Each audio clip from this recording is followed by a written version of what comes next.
আমি একজন বাবা, আমার ছেলের সঙ্গে আমার কি দায়িত্ব কর্তব্য রয়েছে, আমি সন্তান, পিতার প্রতি আমার কি দায়িত্ব কর্তব্য রয়েছে, আমি একজন স্বামী, আমার স্ত্রীর প্রতি আমার কি দায়িত্ব কর্তব্য রয়েছে, আমি একজন স্ত্রী, স্বামীর প্রতি কী দায়িত্ব কর্তব্য, এই যা যাবতীয় যে বিষয়গুলো আছে, অর্থাৎ আমি একজন বন্ধু, আমার অপর বন্ধুর প্রতি আমি কীভাবে আচরণ করব, কী দায়িত্ব রয়েছে, আমি একটা গ্রামে বসবাস করি, আমার প্রতিবেশী আছে, তার সঙ্গে আমি কীভাবে আচরণ করব, অর্থাৎ পূর্ণাঙ্গ যে জীবন ব্যবস্থা, এটা আমি কিভাবে জন্ম থেকে মৃত্যু পর্যন্ত কি করব, এই সকল বিষয়ের দিক নির্দেশনা যখন যেটা প্রয়োজন, এই বিষয়ে জ্ঞান অর্জন করা ফরজ, মৌলিকভাবে ফরজ। তবে যেমন ধরেন যার উপর রোজা ফরজ হয় না, তার জন্য রোজা সংক্রান্ত জ্ঞান অর্জন করা ফরজ না। যখন রোজা ফরজ হবে তখন সে শিখবে, এর আগে না। তবে ঈমান, সবার আগে একটা সন্তান জন্মগ্রহণ করলে তার উপর ঈমান আনা ফরজ, ঈমান সংক্রান্ত জ্ঞান অর্জন করা ফরজ। এবং তার পিতামাতার জন্য দায়িত্ব হলো ওই ছেলেকে ঈমান আমল, ঈমান কি জিনিস, আল্লাহ কি, রসুল কি, এই বিষয়ে শিক্ষা দেওয়া ফরজ। যখন নামাজের বয়স হবে তখন নামাজ সংক্রান্ত জ্ঞান অর্জন করবে, যখন রোজা ফরজ হবে রোজা সংক্রান্ত জ্ঞান অর্জন করবে। যদি তার উপর জাকাত ফরজ না হয়, জাকাত বিশ্বাস করতে হবে, জাকাত সংক্রান্ত মৌলিক বা খুঁটিনাটি জ্ঞান অর্জন তার ফরজ না। যার উপর জাকাত দেওয়া পরিমাণ সম্পদ আছে, যার উপর ফরজ, তার জন্য ফরজ জানা। এমনিভাবে হজ যদি ফরজ না হয়, সম্পদ না থাকে, হজ সংক্রান্ত এলেম বা জ্ঞান অর্জন তার উপর ফরজ না। যখন তার উপর হজ ফরজ হবে তখন হজে যাওয়ার আগে তার এই সংক্রান্ত জ্ঞান অর্জন করা কি ফরজ। ইসলাম একবারেই সকল বিষয় জানা, ইলম অর্জন করতে হবে এটা চাপিয়ে দেননি, একটা ধাপ রেখেছেন। আপনি যখন একটা গ্রামের রাষ্ট্রের দায়িত্বশীল হবেন তখন আপনি দায়িত্বশীল দায়িত্ব কি তখন জানা ফরজ, এর আগে জানা ফরজ না। জানলে ভালো। তবে একটা এলাকায়, একটা দেশের জন্য যারা এলাকায় ভিত্তিক সকল বিষয়ে জ্ঞান রাখেন এমন কিছু জ্ঞানী ব্যক্তি থাকা আবশ্যক, আলেম ওলামা যাদেরকে আমরা বলি। প্রিয় হাজিরিন, আমি যে কথাগুলো বললাম এই কথাগুলো আমি ভূমিকা স্বরূপ বললাম। আমি যে কথাগুলো বলবো এখন, এই কথাগুলো আপনারা যদি স্মরণ রাখেন তাহলে আমার এই কথাগুলো বুঝতে আপনাদের সহজ হবে। প্রিয় হাজিরিন, এবং যেহেতু আমাদের বর্তমান সময়ে একটা অভ্যাস হয়ে গেছে, আমরা যে মেহমান আসে, মেহমানদারি করে, এজন্য অনেকে মাহফিল আসতে পারে না। এজন্য আমি সবার উদ্দেশ্যে বলতেছি, যারা এই মুহূর্তে বাড়িতে মেহমানদারি করাচ্ছেন, রান্নাবান্না করছেন, তারা একটু এক কান এদিকে রাখেন, এক কান ওদিকে কাজ করেন। যারা দোকানে বসে আছেন তারা একটা কান হয়তো গল্প করেন, একটা কান এদিকে দিয়ে রাখেন। যারা দোকানদারি করছেন তাদেরকেও বলবো, কারণ আপনারা দোকানদারি করছেন আজকে এই মাহফিলের জন্যই। মাহফিলে যদি আয়োজন না হইতো আপনারা কখন এখানে আসতেন না।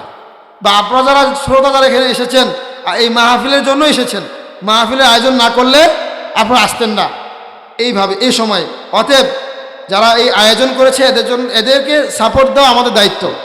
সাপোর্টটা কি, আর্থিকভাবে হইতে পারে, আবার এখানে এসেও হইতে পারে, সবভাবে হইতে পারে। প্রিয় হাজিরিন, যেহেতু এখানে ঈদগাহ এবং জানাজার বিষয়, জানাজা, আমরা যে জানাজা নামাজ পড়ার পরে মানুষকে যে আমরা এই কবরে রেখে আসি, এই কবরে তিনটা প্রশ্ন হয় কি হয় না?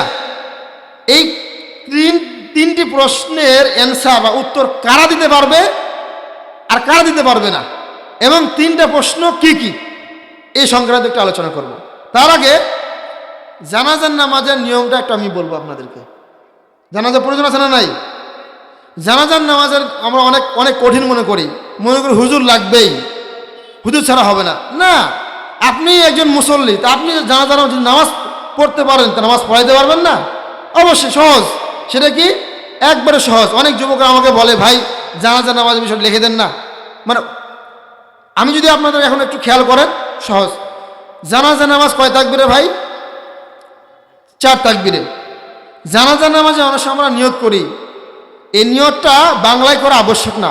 আপনি যে জানাজা নামাজ পড়তে এসেছেন, কার জন্য, কোন মায়েতে ইচ্ছা করে নিয়ত করে এসেছেন যে অমুক ব্যক্তির জানাজা, এই যে ইচ্ছা করলে এটা কি নিয়ত বলে? এরাদা বাংলায় মুখে বলতে হবে এমনটা কিনা আবশ্যক না। আমরা অনেক সময় দেখা যায় বাংলা বলতে যে এক তাকবীর ছুটে যাই, বলতে বলতে ভুলে গেছে, হয় নাই, আবার করে, যেটা প্রয়োজন না এটা নিয়ে আমরা কি লেগে যাচ্ছি। তো যাই হোক, তো প্রথম তাকবীরে আমরা কি বলবো? আল্লাহু আকবার যখন আমরা বলবো, প্রথম তাকবীরে যেটা বলতে হবে সানা, অথবা অনেকে সূরা ফাতিহা বলে, তবে সূরা ফাতিহাটাও সানা হিসাবে, কেরাত হিসাবে না। কি হিসাবে না? কেউ যদি সূরা ফাতিহাও পড়ে তারটা হয়ে যাবে, তবে কেরাত হিসাবে না। কারণ জানাজা নামাজ কি না, জানাজা নামাজে কি সূরা কেরাত আছে? যদি সূরা কেরাত অনেক হাদিসে পাওয়া যায়, এটা সানা হিসেবে আল্লাহ তাআলা হাম প্রশংসা হিসেবে পড়া, কারণ যেহেতু সূরা ফাতিহা একটা দোয়া, আর প্রথম তাকবীরে দোয়া পড়তে হয়, আর জানাজা নামাজ পুরাটাই দোয়া। তো প্রথম তাকবীরে সানা, আমরা যে নামাজে যে সানা পড়ি না, মুখস্থ আছে এটাই, আল্লাহু আকবার বলার পরে এই সানাটা আমরা পড়ব। এরপরে দ্বিতীয় তাকবীর, এই দ্বিতীয় তাকবীর দেওয়ার পরে আমরা যে নামাজে দুরূদ শরীফ পড়ি না, দুরূদ শরীফ এটাই। তাহলে আমরা প্রথম তাকবীরে পরে সানা, দ্বিতীয় তাকবীরে পরে দুরূদ শরীফ, তৃতীয় তাকবীরে পরে আমরা একটা দোয়া আছে, এই দোয়াটা খালি মুখস্থ করলেই হলো। আল্লাহুম্মা গফির লি হাইয়িনা ওয়া মাইয়িতিনা ওয়া শাহিদিনা ওয়া গায়বিনা, আছে না নাই? এই দোয়াটা একটু মুখস্থ করে নেবেন ইনশাআল্লাহ, স্থানীয় ইমামদের কাছে হবে যেভাবে হোক। এই দোয়ার পরে তৃতীয় তাকবীর পরে এই দোয়া, চতুর্থ তাকবীর পরে সালাম ফিরানো। তাহলে আপনি আপনার বাবার জানাজা নামাজ পড়াতে পারবেন না? আপনার সন্তান মারা গিয়েছে, আপনার স্ত্রী মারা গিয়েছে, আপনি যেইভাবে যে আবেগ ভালোবাসা নিয়ে আপনি নামাজটা পড়াবেন, আমার মতো হুজুর ওভাবে পড়বো, আমার অনেক ব্যস্ততা আছে মনে করেন, আমি কোনো নামাজে চলে যাবো, কিন্তু আপনি যখন নামাজ দাঁড়াবেন, আপনার নিকট আত্মীয় মারা গিয়েছে, আপনি যেভাবে আবেগ ভালোবাসা নিয়ে নামাজটা পড়বেন, আমার মতো তো হবে না, তাই না? এজন্য আমরা ইনশাআল্লাহ পারবো তো, এবং এইটা আমাদের করা দরকার, এবং এটা তো অধিকার, হক। এজন্য আপনারা সাহস করবেন ইনশাআল্লাহ। এটা হলো জানাজা নামাজের নিয়ম, বললাম একবার সহজ। এরপরে আমরা যখন মাইয়েতকে কবরে রেখে আসি, কবরে যখন মাইয়েতকে রাখা হয়, রাখার পরে যখন আমরা এই যে বাঁশ দিয়ে, চাটাই দিয়ে, মাটি দিয়ে যখন চলে আসি, এই যে আমরা যখন এই রাখার পরে যখন ওইখান থেকে সবাই যখন চলে আসে, তখন কিন্তু ওই মাইয়েত কিন্তু কি করে, আমাদের যে জুতার যে শব্দ আছে না, এগুলো শুনতে পাই। তো এই চলে আসার পরে দুইজন ফেরেশতা আসে, মালাকুল মাউত, দুজন ফেরেশতা বলে মালাক, দুজন ফেরেশতা এসে ওই মাইয়েতকে উঠায়, বসায়। এই বসার পরে তিনটা প্রশ্ন করে। এক নম্বর প্রশ্ন হচ্ছে মান রব্বুকা, তোমার রব কে, এবং তোমার প্রভুকে, তোমার পালনকর্তা কে। যদি মাইয়েত মুমিন ইমানদার হয়ে থাকে, কি হয়ে থাকে? ইমানদার, সে বলবে মান রব্বুকা, আল্লাহ। যখনই বলবে ফেরেশতারা মান রব্বুকা, তোমার রবকে, তখন সে বলবে আল্লাহ। দুই নম্বরে যে প্রশ্ন করা হবে ফেরেশতারা করবেন, মান দীনুকা, তোমার দিন কি, তোমার জীবন ব্যবস্থা কি। যদি সে মুমিন হয়, সে বলবে দিন ইয়াল ইসলাম, আমার দিন, আমার জীবন ব্যবস্থা ইসলাম। তিন নম্বর যে প্রশ্ন করা হবে যে তোমার যে আপনাদের মাঝে, অর্থাৎ যে মা হাযা রাজুলুল্লাযী বুইসা ফীকুম, অর্থাৎ নবী করিম সাল্লাল্লাহু আলাইহি সাল্লামের যে চেহারা সুরত, অবয়ব, মানে এইভাবে মৃত্যু ব্যক্তির সামনে এভাবে ধরে বলা হবে যে মা হাযা রাজুলুল্লাযী বুইসা ফীকুম, এই যে ব্যক্তি তোমাদের মাঝে যে প্রেরণ করা হয়েছিল, ইনি কে। যদি সে ইমানদার হয়ে থাকে, নবীজিকে আদর্শ হিসেবে জীবনে গ্রহণ করে থাকে, সে বলবে রাসূলুল্লাহ, আল্লাহ রসুল, যেনাকে আমাদের মাঝে পাঠানো হয়েছিল। এরপরে চতুর্থ আর একটা প্রশ্ন করবে। আমরা জানি কয়টা প্রশ্ন? তিনটি। যদি ইমানদার হয়ে থাকে তাহলে 4 নম্বর প্রশ্ন করবে, ইমানদার না হলে করবে না। যখন এই তিনটি প্রশ্নের অ্যান্সার একজন মুমিন ইমানদার দিয়ে ফেলবে, তখন ফেরেশতারা আরেকটি প্রশ্ন করবে। সেটা কি? এই যে প্রশ্নটা হলো যে আপনারা যে এই যে তুমি যে প্রশ্ন উত্তর দিলে, এটা কিভাবে জানতে পারলে? এই যে তিনটা প্রশ্নের অ্যান্সার হুবহু দিয়ে ফেললে, কিভাবে জানতে পারলে? তখন ওই মাইয়েত বলবে করাতু কিতাব আল্লাহ ফাআমানতু বিহি ওয়া সাদ্দাকতু, আমি আল্লাহ তাআলা কিতাব, দুনিয়ার জীবনে আমি আল্লাহ তাআলা কিতাব পড়েছিলাম, এবং তার প্রতি ঈমান এনেছিলাম ওই কিতাবের ওপর, আর আমি বিশ্বাস করেছিলাম এই কিতাব সত্য, যা কিছু দিয়েছে জীবন ব্যবস্থা হিসেবে সত্য। প্রিয় হাজিরিন, যদি ইমানদার মুমিন হয়ে থাকে, যখন তিনটা প্রশ্নের অ্যান্সার যথাযথভাবে দিবে তখন এই প্রশ্ন করা হবে তাকে, নচেত করবে না। তাহলে আমি যে প্রথম যে কোরআন কারিমের আয়াত তেলাওয়াত করলাম, হাদিস পড়লাম, মিল আছে না নাই? তাহলে এই যে যারা ইলম অর্জন করবে তারা এই দুনিয়ার জীবনে তারা এই কবরে কি করবে? উত্তর দিতে পারবে। এই জন্য আমি বলি মাঝে মধ্যে যে অশিক্ষিত কেউ জান্নাত যাবে না। তাহলে অশিক্ষিত বলতে খালি পড়ালেখা স্কুল কলেজে না, মানে আপনি স্কুল কলেজে যান নাই কিন্তু আপনি ঈমান সম্পর্কে জানেন, আপনি শিক্ষিত। ঈমান সম্পর্কে আপনি শিক্ষিত, তাই না? খালি পড়ালেখা করলে কি মানে শিক্ষিত হয় নাকি? না, এই পড়ালেখা বলতে শুধু স্কুলে ভর্তি হলে যে পড়ালেখা এমনটি নয়। আপনি এই যে আমরা জুমার নামাজে পড়তে যাই, ইমাম সাহেব খুতবা দেয় না, আধা ঘন্টা আলোচনা করে না, আপনি যেখানে যাচ্ছেন শিখতে যাচ্ছেন না, তা আপনি তো শিক্ষিত। ওইখানে এমন অনেক ফজিলত আছে, আমি বলার সময় নাই। যারা আগাকে মসজিদে যাবে, ইমামের খুতবা শুনবে, এবং এখানে অনেক সওয়াব আছে। কথা বুঝতে পেরেছেন? তো এই জন্য আমি মূল আলোচনায় যাচ্ছি। এরপরে এখন মায়ে যদি দিনদার না হয়, কাফের হয়, কে হয়? কাফের হয়, তাকেও তিনটা প্রশ্ন করবে যে মান রব্বুকা, তোমার রবকে? তখন সে বলবে হা হা লা আদরি, হাই হাই আমি তো জানি না। এরপর তাকেও কথা বলবে অমান দিনুকা, তোমার দিন কি ছিল, তোমার জীবন ব্যবস্থা কি ছিল? হা হা লা আদরি, আমি তো কিছুই জানি না। আবার এক প্রশ্ন করা হবে, 3 নম্বর প্রশ্ন, যে এই যে ব্যক্তি তোমাদের মাঝে পাঠানো হয়েছিল এই কে? বলে হা হা লা আদরি, আমি তো কিছুই জানি না। আফসোস, আমরা মুসলমান ঘরে জন্ম নিয়ে যদি এই 3টা প্রশ্নের অ্যান্সার যদি এই ভুল হয়, তাহলে কি এর চেয়ে আফসোস করার কিছু আছে? আর দেখেন, আল্লাহ সুবহানাহু ওয়া তাআলা দুনিয়ার জীবনে কোনো পরীক্ষার প্রশ্ন ফাঁস করে না। আল্লাহ সুবহানাহু ওয়া তাআলা কবরে কি প্রশ্ন করা হবে, অ্যান্সার কি হবে, সব কিছু ফাঁস করে দিয়েছে, তাই না? তার মানে কি আল্লাহ তাআলা মানে বোকামি করেছেন? নাউজুবিল্লাহ, না। মানে মুখস্থ করে গেলে এই 3টা প্রশ্নের অ্যান্সার আমরা মুখস্থ করলাম কাগজে কলমে, আর ওখানে উত্তর দিলেন, এমনটি কিন্তু না। বরং কি করতে হবে? এই 3টা প্রশ্নের অ্যান্সার যথাযথভাবে দুনিয়ার জীবনে কি করতে হবে? বাস্তবায়ন করতে হবে।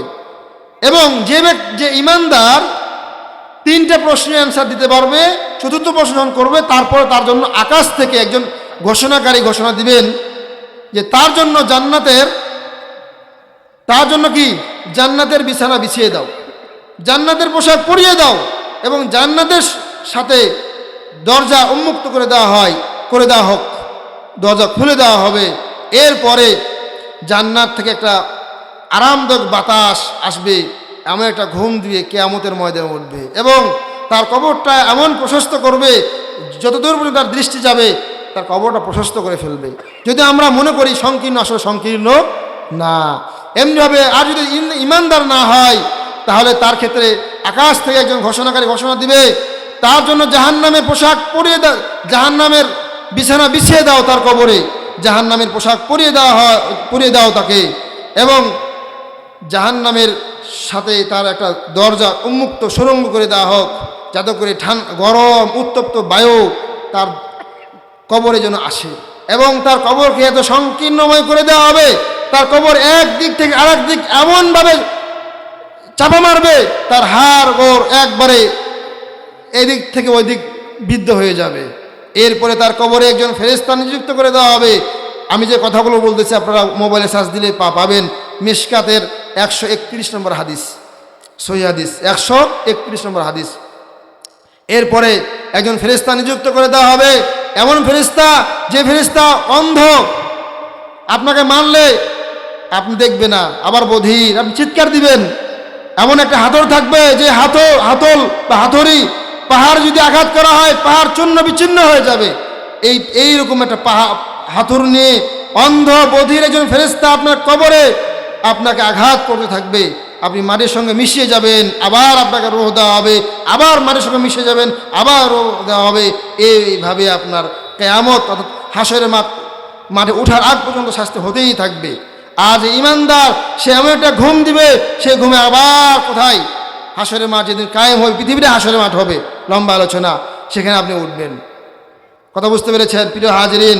অতএব তাহলে যেহেতু যে আমি তিনটা আলোচনা করলাম, কবরের প্রশ্ন, এবং তাহলে আমরা যে এই যে মায়েরকে নিয়মিত রেখে আসি, তাদের সঙ্গে এই প্রাথমিক এই আলোচনা হয়, অর্থাৎ হাসরের মাঠ কিয়ামত হওয়ার আগ পর্যন্ত, হাসরের মাঠে ওঠার আগ পর্যন্ত এই ইমানদার এই মুমিনের অবস্থা এটা হবে। এখন অনেকে প্রশ্ন করতে পারো, হুজুর আমরা তো কবরে শাস্তি হয়, কই দেখি না তো, কবরে শাস্তি হয় কীভাবে আমরা বিশ্বাস করবো? যে এই যে খাল হয়ে গেছে, কিছু নাই, তাই না? জান্নাতে কিভাবে করা হয়? একটা সহজ উদাহরণ দিয়ে শেষ করছি। সেটা হলো, একজন ব্যক্তি ঘুমন্ত, একজন জাগ্রত। ঘুমিয়ে অনেক অনেক স্বপ্ন দেখে। এই যে ব্যক্তি ঘুমিয়ে অনেক কিছু স্বপ্ন দেখে, এই জাগ্রত ব্যক্তি কি দেখতে পায়, বুঝতে পারে, কিন্তু স্বপ্ন দেখে কি দেখে না। ঠিক এই আল্লাহ তাআলা এই সিস্টেমটা করে রাখছেন। কবরেও ঠিকই অবস্থা হচ্ছে, কিন্তু আপনি আমি দেখব না। যদি সব কিছু প্রকাশ করে দেয়, তাহলে পরীক্ষা হলো কিভাবে? একটা তো তিনটা প্রশ্ন, এটা তো প্রকাশ করেই দিছে, উত্তর কি হবে? কারা দিতে পারবে? যারা আল্লাহকে আল্লাহ হিসেবে স্বীকার করবে, রব হিসেবে মানবে, তারা দিতে পারবে। যারা এই আল্লাহকে ঈমান আকীদা ঠিক করতে পারবে না, তারা আল্লাহকে এই তিনটা এই অ্যান্সার দিতে পারবে না। যারা নবীকে নিজের আদর্শ, যারা নবীকে নিজেদের জীবনের আইডল, যারা নেইমার, যে সমস্ত যুবক ভাইয়েরা নেইমার অর্থাৎ খেলোয়াড়দেরকে এবং সিনেমার নায়ক নায়িকাদেরকে আদর্শ হিসেবে গ্রহণ করবে, তারা এই প্রশ্নের অ্যান্সার দিতে পারবে না। অর্থাৎ নবী যে আমাদের আদর্শ ছিল, এই অ্যান্সার দিতে পারবে না। যারা আমাদের আল্লাহকে আল্লাহ হিসেবে মানবে না, শিরিক করবে, তারা অ্যান্সার দিতে পারবে না। যারা আমাদের দিনকে, ইসলামকে জীবন ব্যবস্থা হিসেবে মানতে পারবে, তারা অ্যান্সার দিতে পারবে। আর যারা মানে না, তারা দিবে না। যারা অমুসলিম বলি, আমরা অনেকে এমন আছে যে যে কোনো ধর্ম পালন করলেই জান্নাতে যাওয়া যাবে, এটা না। ইমানদারদের বিশ্বাস অমুসলিমরা জান্নাতে যাবে না, এটা আমরা বিশ্বাস করতে হবে।